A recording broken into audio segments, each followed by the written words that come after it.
দর্শক, আজকে সারাদিন ধরেই সিলেটের 5টি উপজেলায় যে ভয়াবহ আকস্মিক বন্যা পরিস্থিতি দেখা দিয়েছে, সেই বন্যা পরিস্থিতির সর্বশেষ খবরাখবর আপনাদেরকে জানানোর চেষ্টা করছি। আমরা এই মুহূর্তে অবস্থান করছি সিলেটের জৈন্তাপুর বাংলা বাজার এলাকায়। আমার পেছনে একটি বিদ্যালয় দেখতে পাচ্ছেন আপনি। এই শিক্ষা প্রতিষ্ঠানটি কিন্তু এখানকার মানুষজনেরা আশ্রয় কেন্দ্র হিসেবে ব্যবহার করছিলেন। তবে দুঃখের বিষয় যে আশ্রয় কেন্দ্র পানির নিচে তলিয়ে গেছে। বন্যা পরিস্থিতি এতটাই ভয়াবহ যে সিলেটের এই 5টি উপজেলা, অর্থাৎ ভারত থেকে যে পানির ঢল নেমে এসেছে সেটি এতটাই ভয়াবহ যে এখানকার আশ্রয় কেন্দ্রে পর্যন্ত পানি উঠেছে এবং এতে করে কিন্তু চরম দুর্ভোগে পড়েছেন মানুষজন। এই আশ্রয় কেন্দ্রটিতে কিন্তু কোমর সমান পানি এবং এখানকার মানুষজন যারা আশ্রয় কেন্দ্রে উঠেছিলেন তারাও কিন্তু আশ্রয় কেন্দ্রে এসেও নিরাপদ বোধ করছেন না। আমি একটু স্থানীয়দের সাথে কথা বলার চেষ্টা করব। আপনার ঘরে পানির অবস্থা কি? আমার ঘরে বর্তমানে পানি নাই, কিন্তু রাত্রে কমে পানি আছে। ধান চাল সবকিছু ভিজে গেছে। কি কি ক্ষয়ক্ষতি হয়েছে আপনাদের? ক্ষয়ক্ষতি হাঁস মুরগ আর গরু ছাগল এগুলা নিয়ে খুব একটা কষ্টে আছিলাম।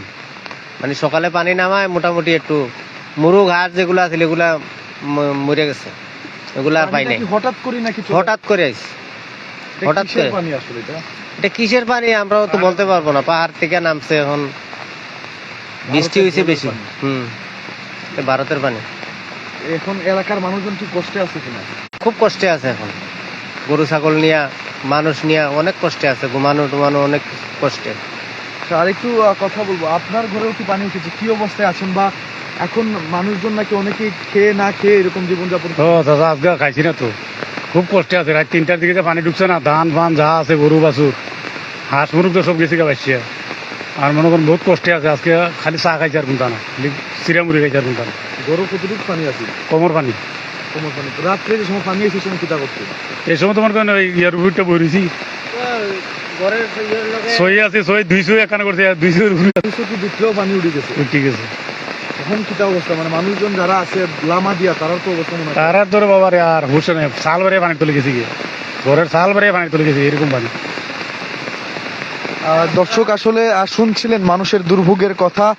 যেমনটা বলছিলেন, তারা ঘরের চাল পর্যন্ত পানির নিচে তলিয়ে গিয়েছে এবং এখানে কিন্তু এই 5টি উপজেলা 56টি আশ্রয় কেন্দ্র উপজেলা বা জেলা প্রশাসনের পক্ষ থেকে 56টি আশ্রয় কেন্দ্র খোলা হয়েছে। যে আশ্রয় কেন্দ্রগুলোতে মানুষ অবস্থান নিচ্ছেন। যে অব্যাহত বৃষ্টিপাত বা টানা বৃষ্টিপাত রয়েছে, সেই বৃষ্টিপাত কিন্তু অব্যাহত রয়েছে, যার ফলে কিন্তু সহসাই বন্যা পরিস্থিতির উন্নতি হচ্ছে না বলে সংশ্লিষ্টরা মনে করছেন এবং মানুষজন যেমনটা বলছেন তারা অনাহারে অর্ধাহারে দিনপাত করছেন। এবং আমরা অত্যন্ত দুর্গম এলাকা যেগুলো, সেগুলোতে আসলে নৌকা যুগ ছাড়া কোনোভাবে যাওয়ার উপায় নেই, তাই আমরা অত্যন্ত দুর্গম এলাকাগুলোতে যাওয়ার চেষ্টা যেতে পারছি না। আমরা যে জায়গাগুলোতে অবস্থান করছি আসলে সিলেট তামাবিল সড়কের যে পার্শ্ববর্তী যে এলাকাগুলো রয়েছে সেই এলাকাগুলোতে এইগুলোর অবস্থায় কতটুকু ভয়াবহ আপনারা দেখুন একবার।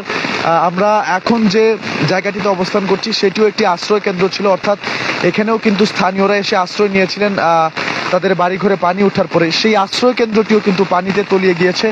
এতটাই এবং পাহাড়ি ঢল একের পর এক ঢল নেমে আসছে, যার ফলে কিন্তু মানুষজন এখন পর্যন্ত হাজার হাজার মানুষজন পানিবন্দী রয়েছেন এবং তারা বিভিন্ন মাধ্যমে কিন্তু বাঁচার আকুতি জানাচ্ছেন, তাদেরকে উদ্ধার করার আকুতি জানাচ্ছেন। তবে এখনো আপনারা দেখছেন এই বৃষ্টিপাত অব্যাহত রয়েছে। সিলেট শহরে খুব একটা বৃষ্টিপাত না হলেও এই এলাকাগুলোতে অর্থাৎ জাফলং, জৈন্তাপুর, গোয়াইনঘাট এই সব যে এলাকাগুলো রয়েছে সেইগুলোতে কিন্তু টানা এই বৃষ্টিপাত অব্যাহত রয়েছে এবং সেই সাথে পাহাড়ি ঢলও কিন্তু নেমে আসছে, যার ফলে পানি দুপুরের দিকে কিছুটা কমলেও কিন্তু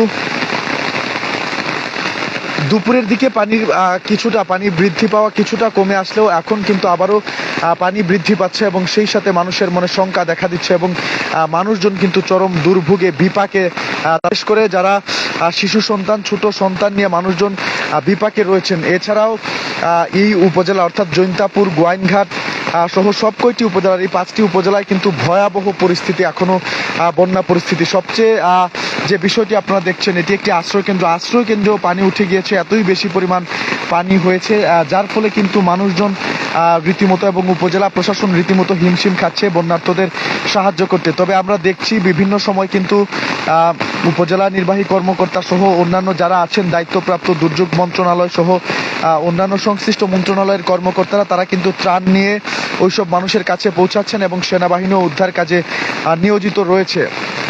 দর্শক, আমরা এই মুহূর্তে অবস্থান করছি সিলেটের জৈন্তাপুর এলাকায়। আসলে এই এলাকাটির মানুষজন অত্যন্ত বিপাকে রয়েছেন এবং দুর্ভোগে তারা দিনাতিপাত করছেন। কেননা গতকালকে সন্ধ্যার পর থেকেই অব্যাহত পাহাড়ি ঢলের কারণে এই এলাকায় প্রায় 90% ঘরেই কিন্তু পানি উঠেছে এবং প্রত্যেকেই কিন্তু চরম বিপাকে এবং দুর্ভোগের মধ্যে দিয়ে তারা সময় কাটাচ্ছেন। এবং যেমনটা আমরা দেখেছি মানুষের গবাদি পশু জানমালের ব্যাপক ক্ষয়ক্ষতি হয়েছে এবং পানি অব্যাহত রয়েছে। সেই সাথে পাহাড় থেকে উজানের ঢল এখনো নেমে আসছে এবং মানুষজন এতে করে যে মানুষজনের মধ্যে ভয় বা ভীতি সেটি কিন্তু কাজ করছে এবং অনেক মানুষজন এখনো পানিবন্দী রয়েছেন যারা বাঁচার আকুতি করছেন বা তাদেরকে উদ্ধার করার জন্য বারবার ফেসবুক সহ বিভিন্ন মাধ্যমে তারা আবেদন জানাচ্ছেন। এবং সেই সাথে আমরা দেখেছি উপজেলা প্রশাসন এবং স্থানীয়রা সহ অন্যান্য সংশ্লিষ্ট যারা আছেন তারা সবাই কিন্তু ওই সকল মানুষদেরকে উদ্ধারে কাজ করছেন, তৎপরতা চালিয়ে যাচ্ছেন।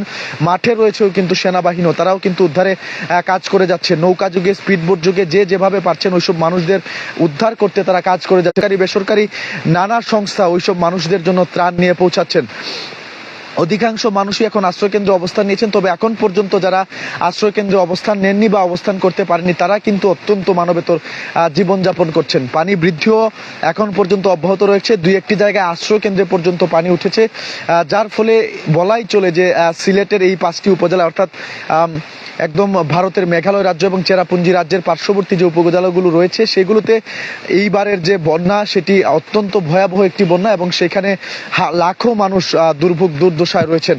এবং যেহেতু পানি বৃদ্ধি অব্যাহত রয়েছে তাই এই আকস্মিক বন্যা থেকে সিলেটের মানুষজন সহসাই মুক্তি পাচ্ছেন না এমনটাই কিন্তু মনে করছেন সংশ্লিষ্টরা।